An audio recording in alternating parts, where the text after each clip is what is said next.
Ніхуя себе. Putinas pažadėjo, kad Kijevas taps krateriu.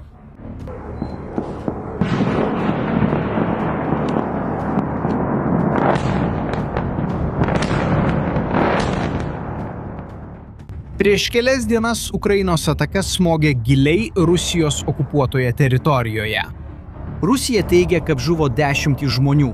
Vaizdai buvo rodomi per Rusijos televiziją, kuri apie nieką kitą nekalbėjo. Visa šalis buvo šokiruota. Gyventojai norėjo kraujo. Ir vyriausybė pažadėjo jį duoti. Kalbėjo apie triuškinantį kerštą. Sakė, kad kantrybė baigėsi ir kad karas peržengė tašką, iš kurio nebegrįžtama. Ir tada Putinas pasiuntė prieš Ukrainos sostinę baisiausią Rusijos arsenalo ginklą – Orešniką.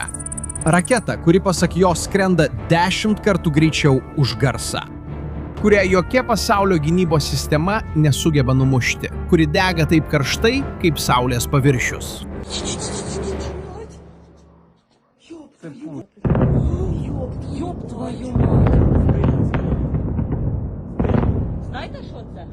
Ta pačią naktį buvo paleista 690 ginklų vienu metu.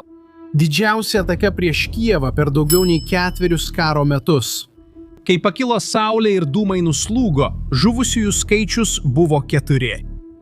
Taip, 4. Didžiausia branduolinė galybė planetoje pažadėjo apokalipsę ir pateikė štai ką.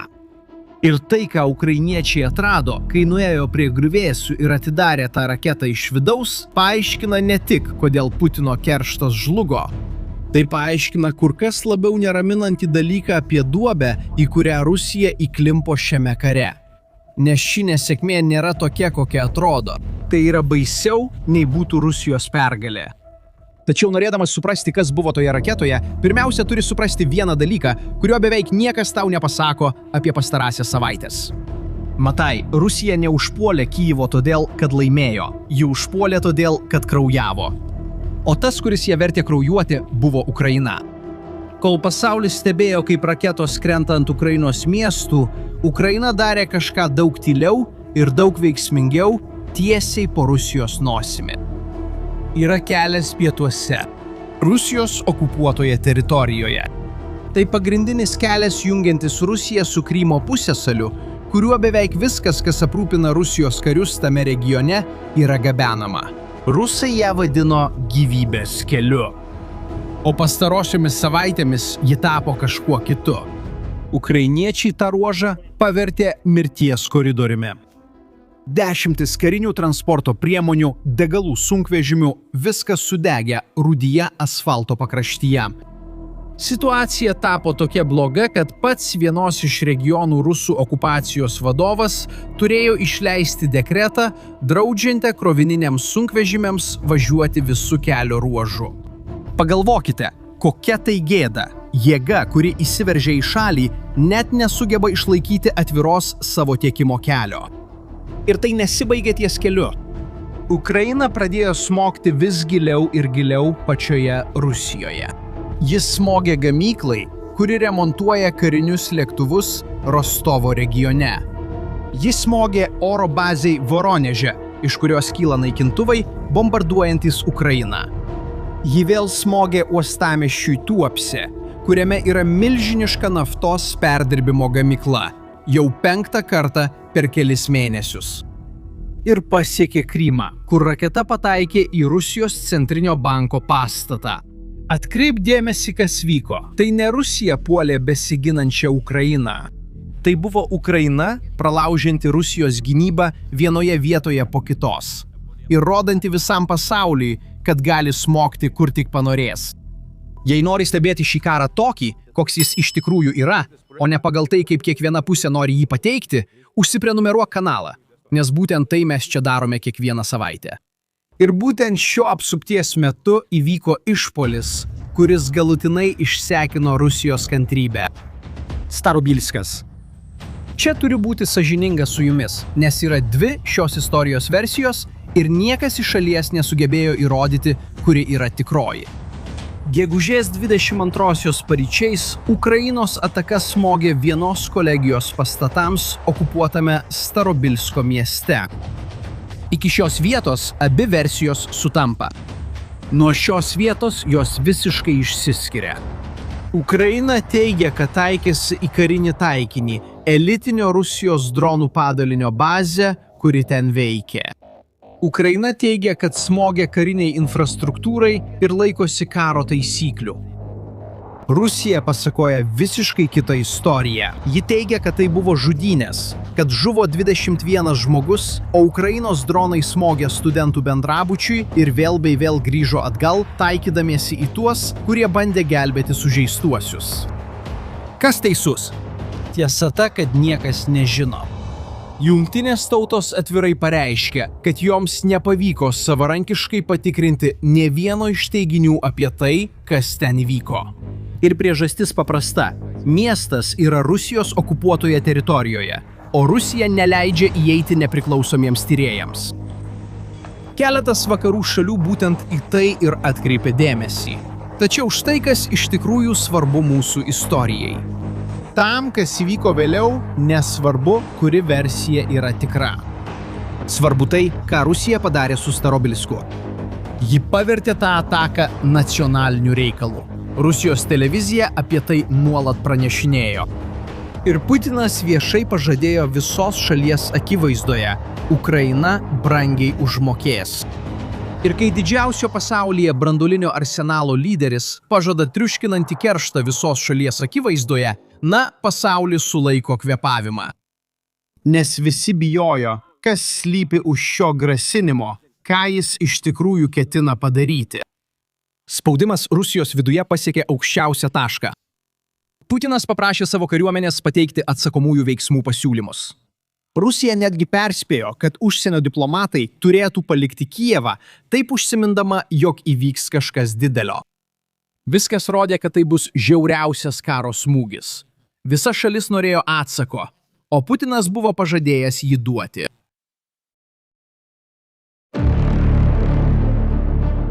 Ir tada atėjo naktis iš gegužės 23 į 24. Rusija užpuolė. Tai buvo milžiniška.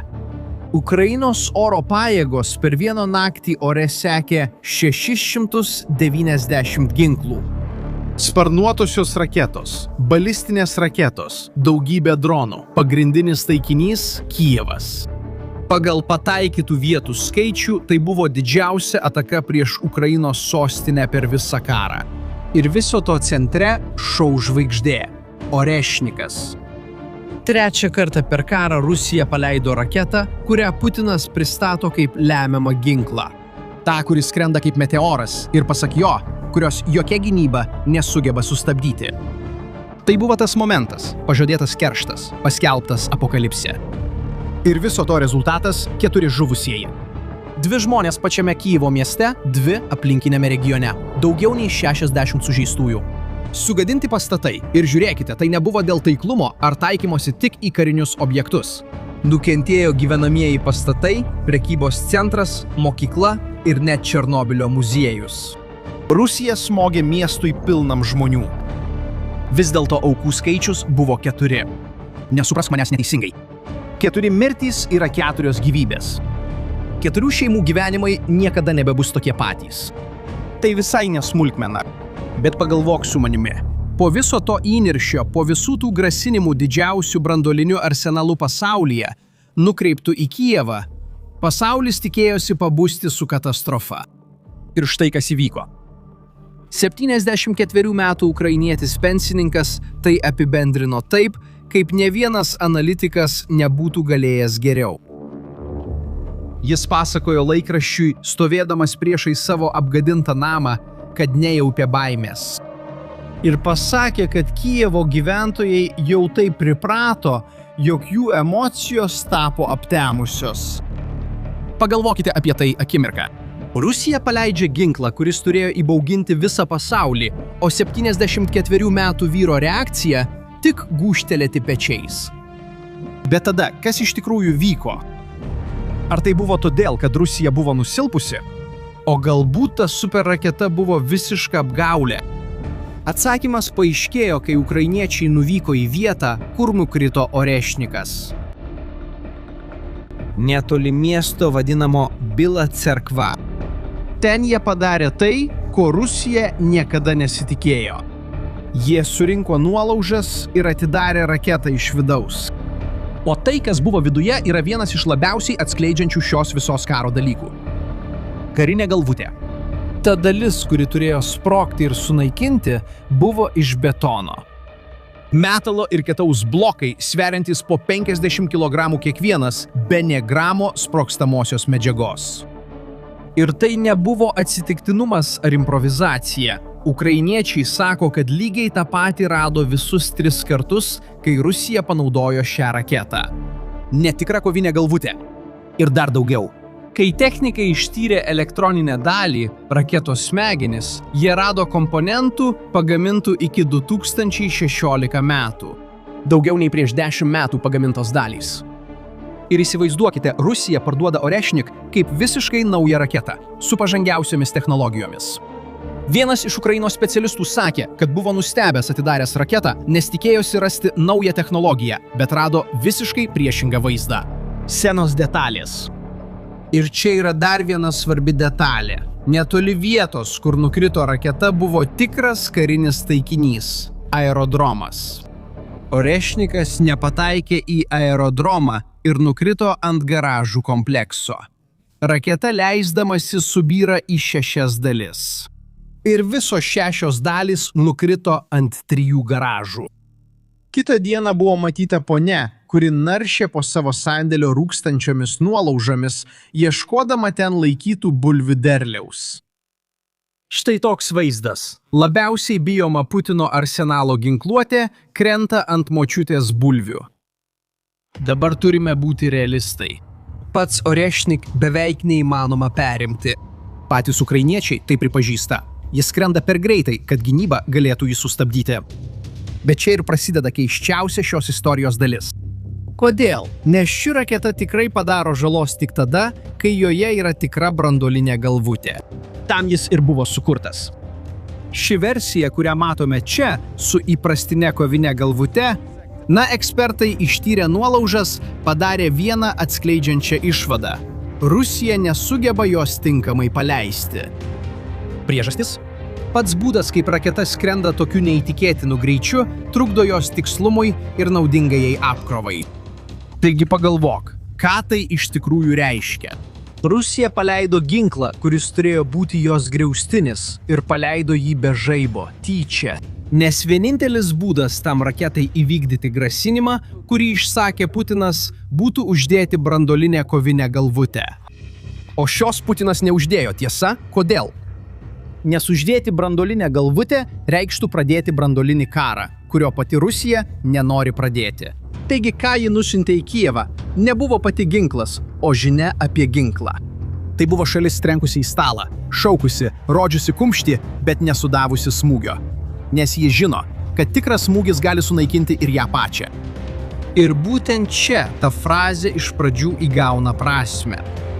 Ši nesėkmė yra baisesnė nei pergalė. Pažiūrėk, ką Bila Cerkvos griuvėsiai nori pasakyti apie Rusiją.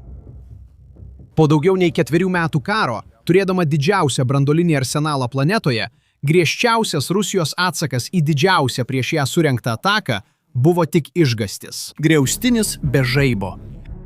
Nes tankai nelaimėjo karo, dronai nelaimėjo, įprastos raketos nelaimėjo, o Ukrainos apsiaustis tik vis labiau stiprėja. Kai visa tai nepavyksta, stalčiuje lieka tik vienas koziris. Koziris, kuris gali sunaikinti pasaulį. Ir būtent todėl tikroji grėsmė slypi ne stipriame prieše, kuris laimi ir žino, ką daro. Grėsmė slypi į kampą įvarytame prieše, kuris jau išbandė viską, ką mokėjo, nepasiekė, ko norėjo, yra spaudžiamas savo paties tautos, reikalaujančios kraujo, ir kuris stalčiaus dugne turi tą paskutinę kozirį. Klausimas, kuris neduoda ramybės analitikams visame pasaulyje, nėra, ar Rusija yra galinga. Klausimas yra, ką šalis daro, kai supranta, kad visa jos turima galia nebuvo pakankama. Kol kas Orešnikas skrido su betonu. Kol kas tai buvo tik perspėjimas. Tačiau ši istorija dar toli gražu nesibaigė. Kiekviena šios karo savaitė rašo naują skyrių, o mes būsime čia, kad papasakotume apie kiekvieną iš jų taip, kaip yra iš tikrųjų, o to dauguma nerodo. Prenumeruok kanalą, kad nepraleistum to, kas laukia. Pabaigai noriu palikti jums klausimą. Žiūrėdamas į šią betonu užpildytą raketą, ar manai, kad šią Rusijos grėsmę vis dar reikia vertinti rimtai? O gal tai tik grynas teatras? Parašyk komentaruose žemiau, ką manai. Iki kito vaizdo įrašo.